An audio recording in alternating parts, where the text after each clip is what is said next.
하나님을 기억하라 라는 제목으로 함께 말씀을 나누도록 하겠습니다. 간호사가 되기 위해 간호대학을 간 학생들은 3학년이 되면 병원으로 임상 실습을 나갑니다. 그때 자신의 소명을 다짐하는 의식을 하는데 여러분께서도 잘 아시는 것처럼 이 의식을 나이팅게일 선서라고 합니다. 영국의 간호사였던 나이팅게일처럼 자신도 희생과 봉사를 통해 아픈 사람들을 돌보고 치료하겠다는 각오를 다집니다. 뉴스를 통해서 한 번쯤은 보셨을 것이라고 생각합니다. 이와 비슷하게 의과대학을 졸업하는 의학생들도 히포크라테스 선서라는 것을 낭독합니다. 히포크라테스는 BC 400년 전, 예수님 오시기 400년 전에 활동했던 고대 의사입니다. 그가 남긴 선서문을 보면 확실히 고대 사람들은 생각하는 것이 좀 다르구나 이런 것을 느낄 수가 있습니다. 히포크라테스 선서의 원문을 제가 한번 읽어드리도록 하겠습니다. 나는 의술의 신 아폴론과 아스클레피오스, 휘기에이아, 파나케이아 그리고 모든 남신과 여신의 이름으로 나의 능력과 판단에 따라 이 선서와 계약을 이행할 것을 맹세합니다. 나는 이 의술을 가르쳐준 스승을 부모처럼 여기고 나의 삶을 스승과 함께하여 그가 경제적으로 어려울 때 나의 것을 그와 나누며 그의 자손들을 나의 형제로 여겨 그들이 의술을 배우기 원한다면 그들에게 보수나 계약 없이 의술을 가르칠 것이며 내 아들들과 스승의 아들들 그리고 의료 관습에 따라 선서하고 계약한 학생들에게만 교범과 강의와 다른 모든 가르침을 전하고 다른 사람에게는 전하지 않겠습니다. 나는 나의 능력과 판단에 따라 환자를 돕기 위해 섭생법을 처방할 것이며 환자들을 위해나 비행으로부터 보호하겠습니다. 이 섭생법은 약이나 수술이 아니라 식이요법, 운동, 자연치유적인 방법을 통해서 병을 고치는 방법입니다. 나는 어떤 요청을 받아도 치명적인 약을 누구에게도 주지 않을 것이며 그 효과에 대해서도 말하지 않겠습니다. 마찬가지로 나는 어떤 여성에게도 낙태용 폐설해를 주지 않겠습니다. 나는 나의 삶과 나의 의술을 순수하고 경건하게 지키겠습니다. 나는 칼을 사용하지 않을 것이며 심지어 결석 환자도 그 일에 종사하는 사람에게 맡기겠습니다. 나는 어느 집을 방문하든지 환자를 돕기 위해 갈 것이며 고의적인 비행과 상해를 삼가고 특히 노예든 자유민이든 여자들이나 남자들과 성적 접촉을 삼가하겠습니다. 내가 환자를 진료하는 동안 또는 진료 과정 외에 그들의 삶에 관해서 보고 들은 것이 무엇이든지 그것이 외부로 알려져서 안 되는 것이라면 그것들을 비밀로 지키고 누설하지 않겠습니다.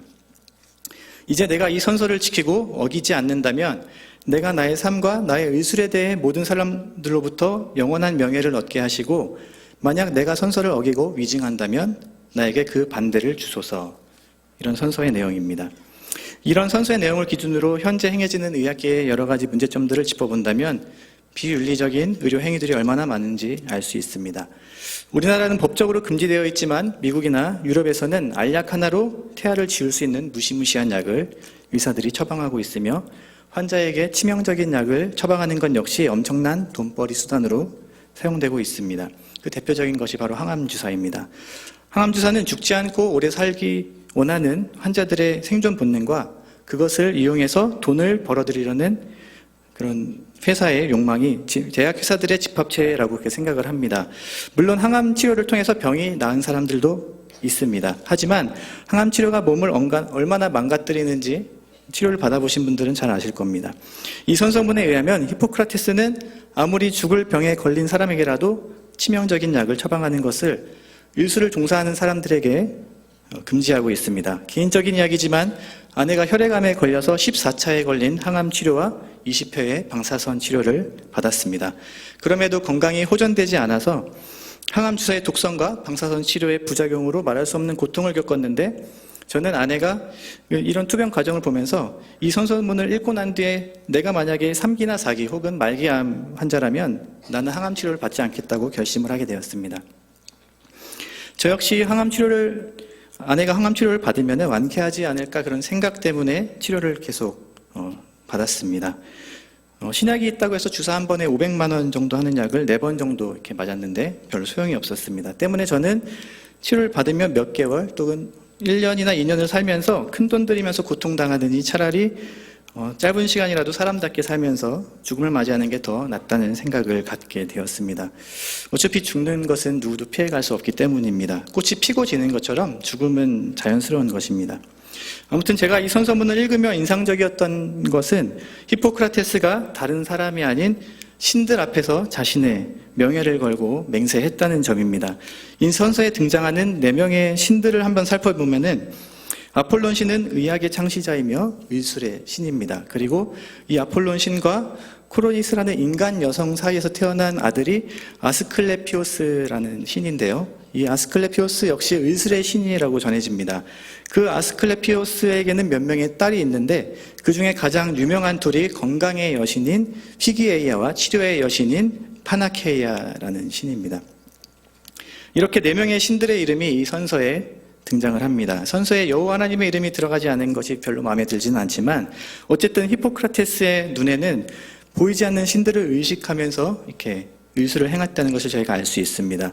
저는 히포크라테스가 눈에 보이지 않는 어떤 신적인 존재를 의식하고 자신의 소명을 다짐하고 이행했다는 것에 대해서 참 깊은 감명을 받았습니다. 이 선서 자체가 의술의 신들을 증인으로 모시고 신들 앞에서 신들에게 하는 일종의 맹세와 약속이었습니다. 신들은 의사가 선서한 약속을 충실히 이행하는지에 대한 감시자로 등장을 합니다. 또한 신들은 맹세에 합당한 의술을 이행한 의사에게 적당한 보상을 하기도 하고 그렇지 않을 경우에는 벌을 주기도 합니다. 자신이 심판을 받을 자인 것처럼 제대로 실행하지 않으면 신들이 자신의 생명을 거두어갈 것이라는 경건한 두려움으로 의술을 행했습니다. 하지만 오늘 한국의 의대생들이 선서식에 낭독하는 히포크라테스 선서는 앞서 읽어드린 원문이 아니라 1948년에 세계의사협회에서 오늘날의 현대적 감각에 맞춰서 손질한 수정본이라고 합니다. 이를 제네바 선언이라고 하는데 이 선서문의 내용도 한번 들어보시기 바랍니다. 이제 의협에 종사할 허락을 받음에 나의 생애를 인류 봉사에 바칠 것을 엄숙히 서약하노라. 나는 나의 은사에게 대하여 존경과 감사를 드리겠노라. 나의 양심과 위엄으로써 의술을 베풀겠노라. 나는 환자의 건강과 생명을 첫째로 생각하겠노라.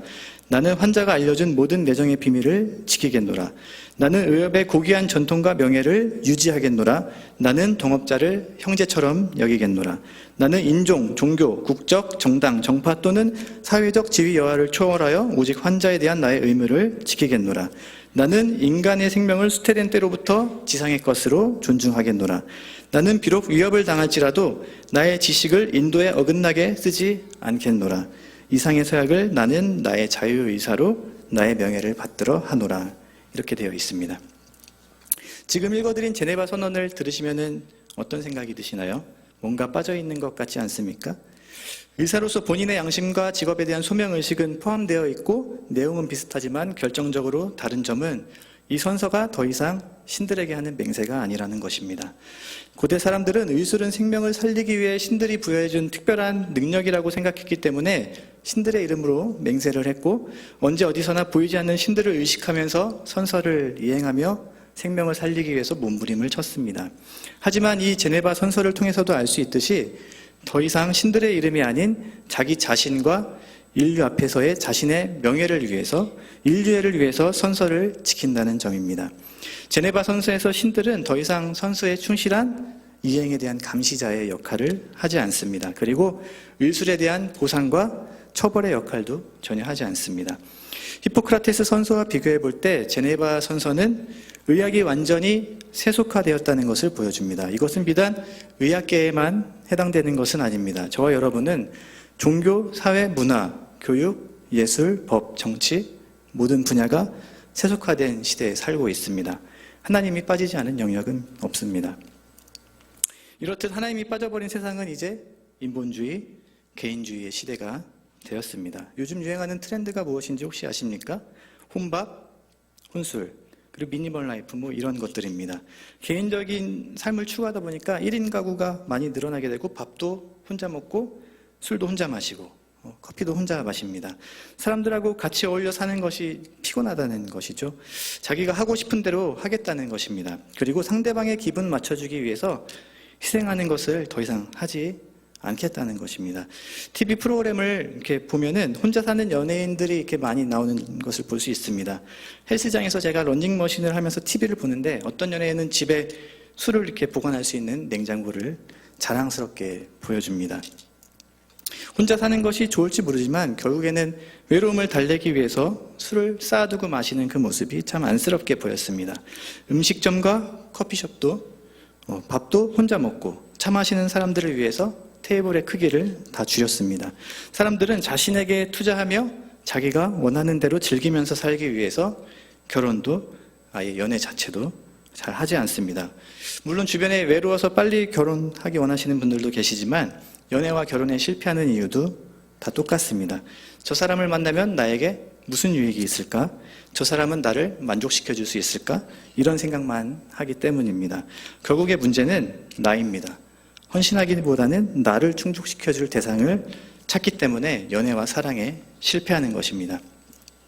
또한 결혼율이나 출산율을 보면은 이렇게 딱 답이 나옵니다. 물론 사회 구조적인 문제가 있지만 내가 아닌 가정을 위해, 부모를 위해, 사회나 국가 등 공동체를 위해서 이제 더 이상 희생하지 않고 차라리 혼자 잘 먹고 잘 살겠다라는 것이 요즘 젊은 사람들의 생각입니다.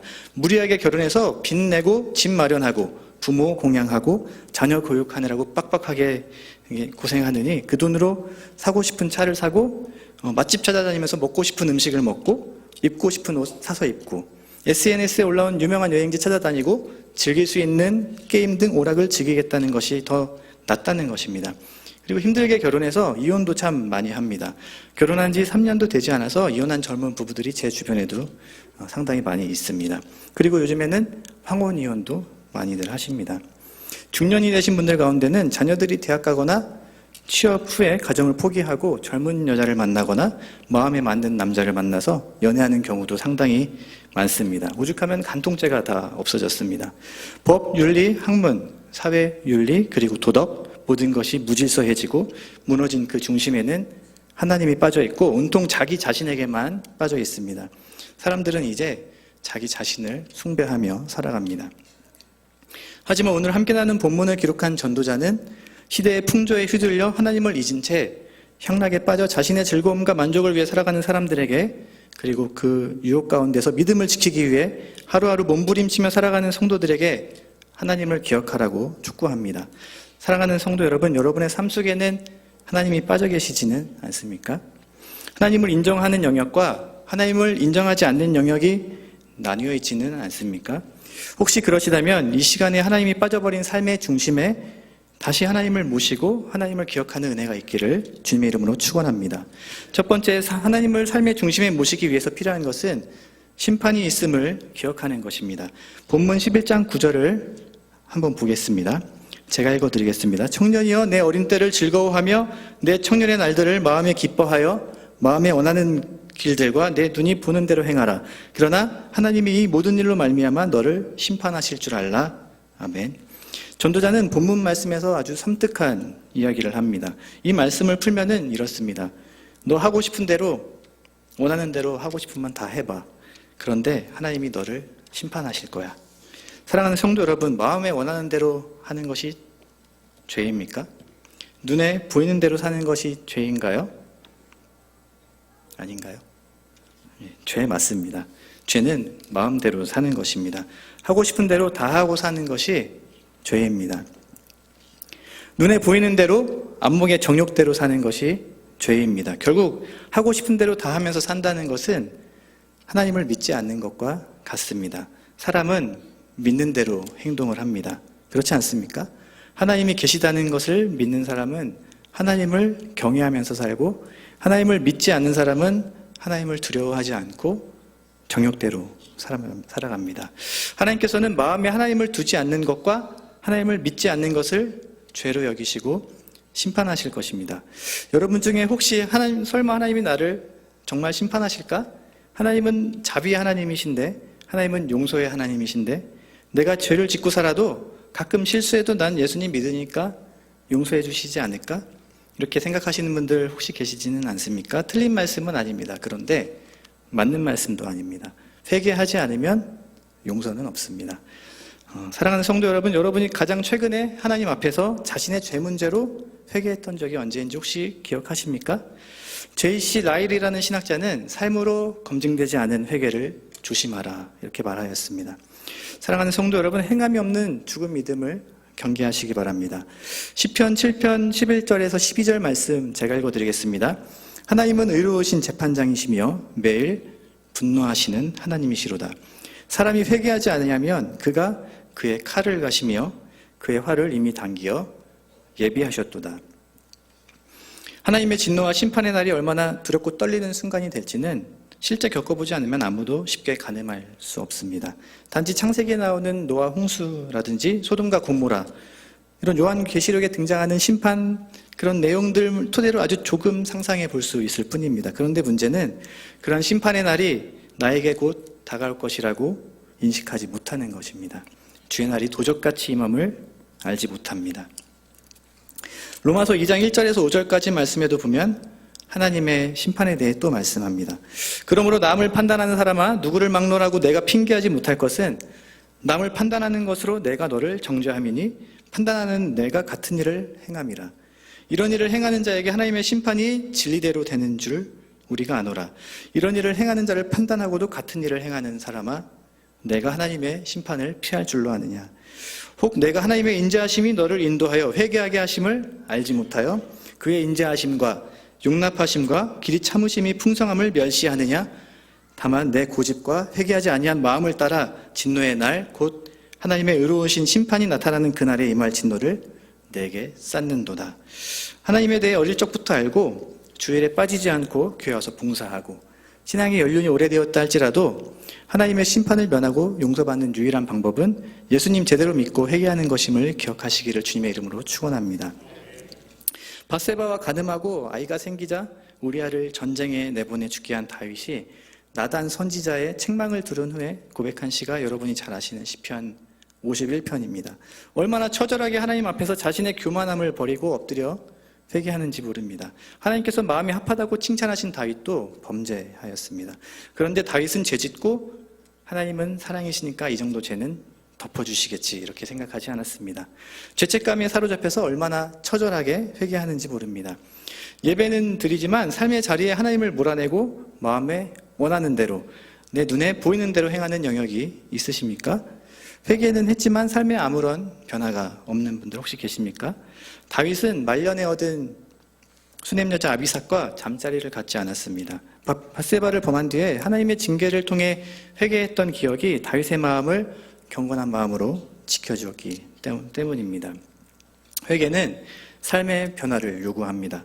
여러분은 하나님 앞에서 지난날의 죄를 회개하고 용서받은 거룩한 흔적을 가지고 계십니까? 하나님의 심판이 있음을 알고 두렵고 떨림으로 구원을 이루시는 여러분 되시기를 축원합니다. 하나님께서는 마음을 겸비하고 죄를 진정으로 회개하고 돌이키면 용서하시고 싸매시고 고치시는 분이십니다.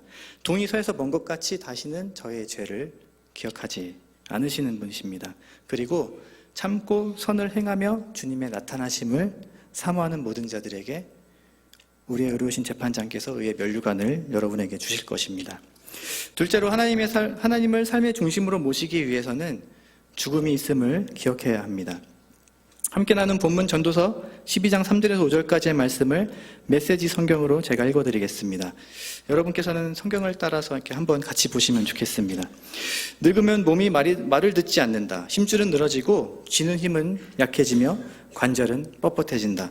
세상에는 땅거미가 깔린다. 마음대로 드나들 수 없게 된다. 세상이 멈추어 선다. 가족들의 소리는 희미해진다. 새소리에 잠이 깨고 산을 오르는 것은 옛일이 되며 내리막을 걷는 일마저 겁이 난다. 머리털은 사과꽃처럼 휘어져 성냥개비처럼 부러질 듯 힘없는 몸을 장식할 뿐이다.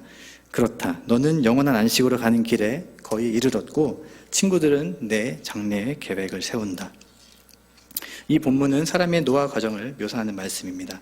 사랑하는 성도 여러분, 저와 여러분에게는 사람의 힘으로 해결할 수 없는 결정적인 문제가 하나 있는데 그것은 죽음입니다.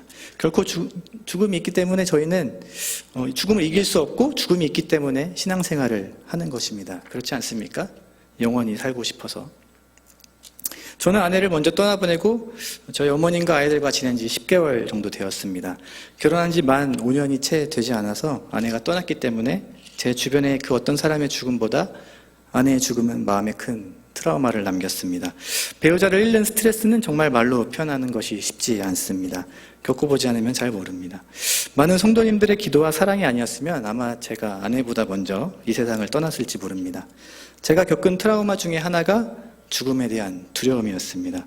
앞서 말씀드린 것처럼 저는 큰 병에 걸렸을 때 목숨을 연명하거나 부지하기 위해서 무리한 치료를 받지 않을 것이라고 이렇게 다짐했는데, 죽을 병 걸리면 그냥 죽으면 된다고 생각했는데, 아직 자기 앞가림도 하지 못하는 애들 생각하니까 아이들을 두고 떠나는 것이 너무나 두려웠습니다. 솔직히 애들을 이렇게 남겨두고 떠나고 싶지 않았습니다.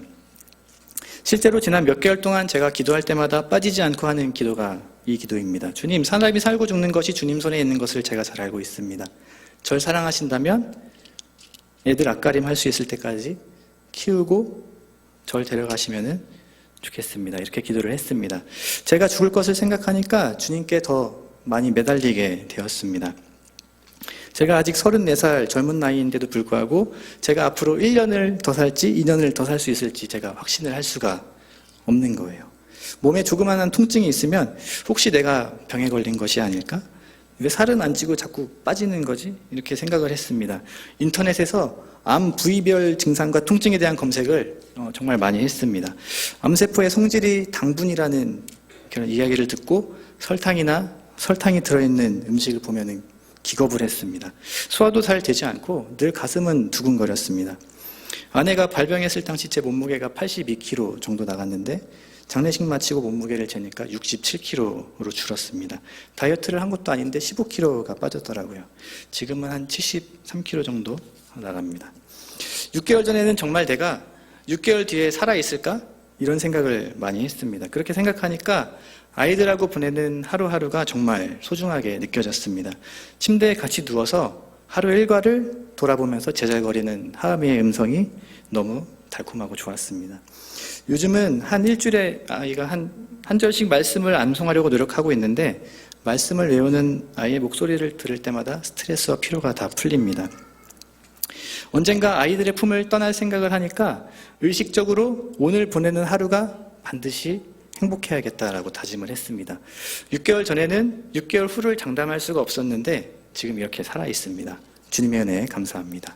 사랑하는 성도 여러분, 죽음을 기억하는 삶은 매일매일 생명 주시는 하나님의 은혜에 감사하는 삶인 줄 믿습니다. 창조주 하나님을 기억하는 것은 내가 피조물임을 자각하는 것입니다.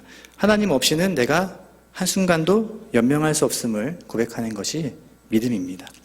내 힘으로 죽어가는 사람의 호흡을 연장시켜 줄 수 없습니다. 그리고 결코 멈춰가는 심장을 다시 뛰게 할 수도 없습니다.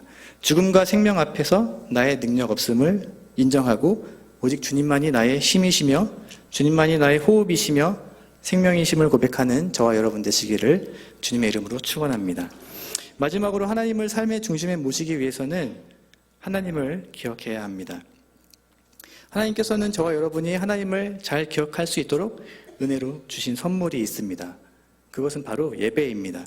하나님의 성품과 하나님께서 행하신 일을 찬양하고 말씀을 받고 하나님께 영광 돌리는 일만큼 하나님을 잘 기억할 수 있는 일이 또 있습니까?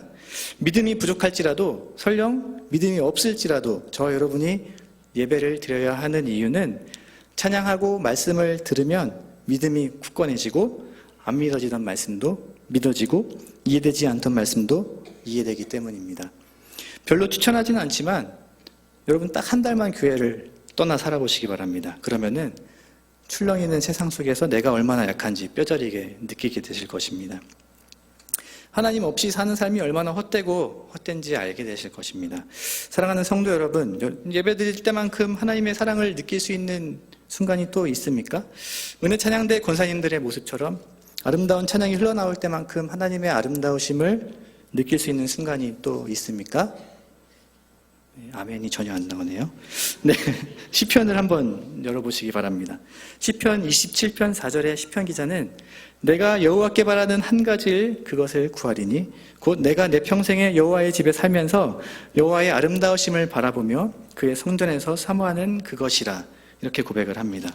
84편을 기록한 시편 기자는 주의 궁정에서의 한 날이 다른 곳에서의 첫날보다 나은즉 악인의 장막에서 사는 것보다 내 하나님의 성전 문지기로 있는 것이 좋사오니, 이렇게 고백을 합니다. 메시지 성경의 번역은 조금 색다르게 번역이 되어 있습니다. 주님의 집, 이 아름다운 예배 처소에서 보내는 하루가 그리스 해변에서 보내는 첫날보다 낫습니다.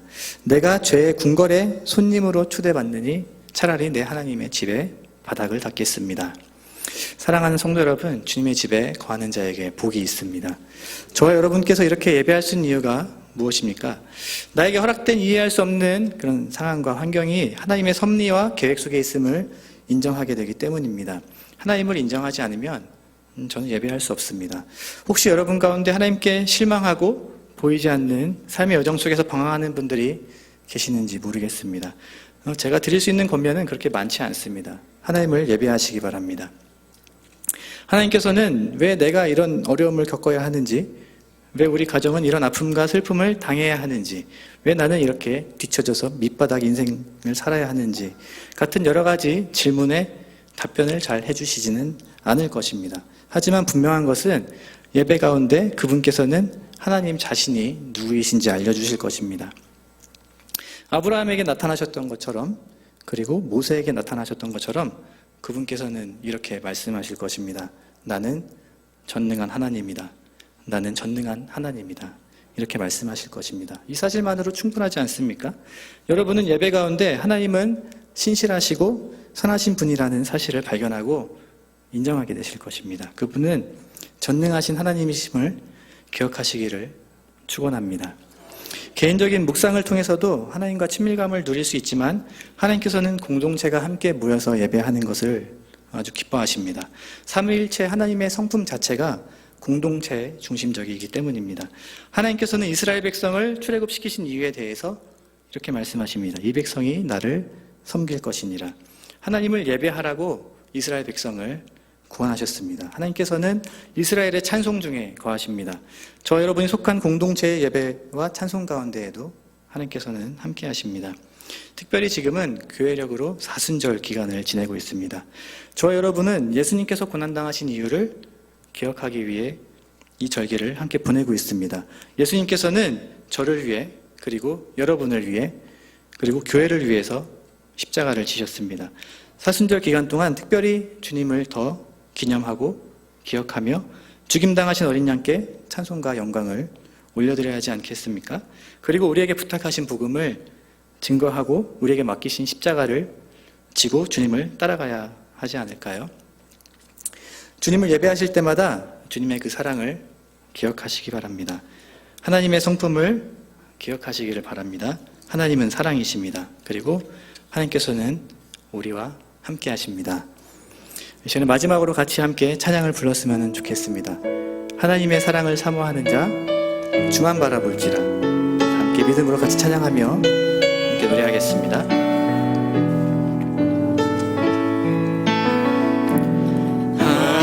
하나님의 사랑을 사모하는 자, 하나님의 평안을 바라보는 자, 너의 모든 것 창조하신 우리 주님이 너를 얼마나 사랑하시는지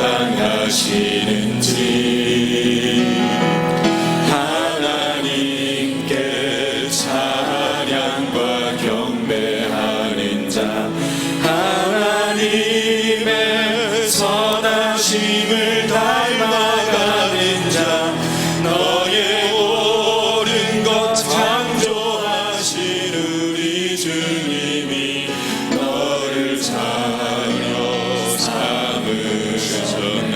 하나님 사랑의 눈으로, 하나님 사랑의 너를 어느 때나 바라보시고, 하나님 인자한 귀로서 언제나 너에게 기울이시니 어두움의 밝은 빛을, 어둠의 밝은 빛을 비춰주시고, 너의 작은 신음에도 응답하시니 너는 어느 곳에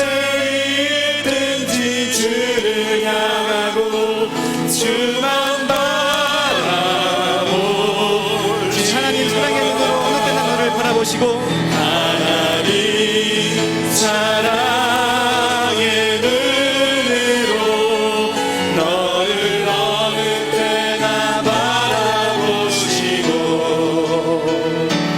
하나님 인자한 기로서 언제나 너에게 기울이시니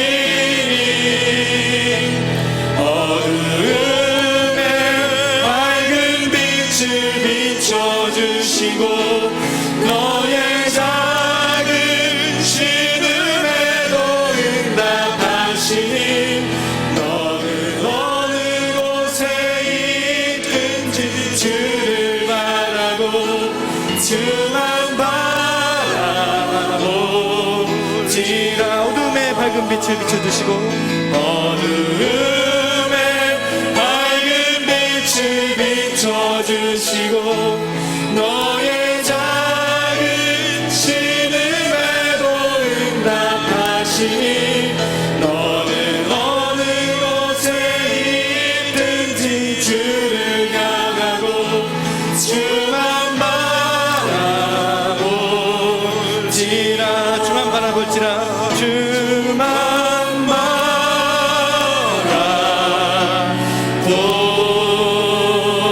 바라볼지라. 함께 기도하겠습니다. 날마다 우리에게 생명 주시고 호흡을 주시는 주님을 찬양합니다.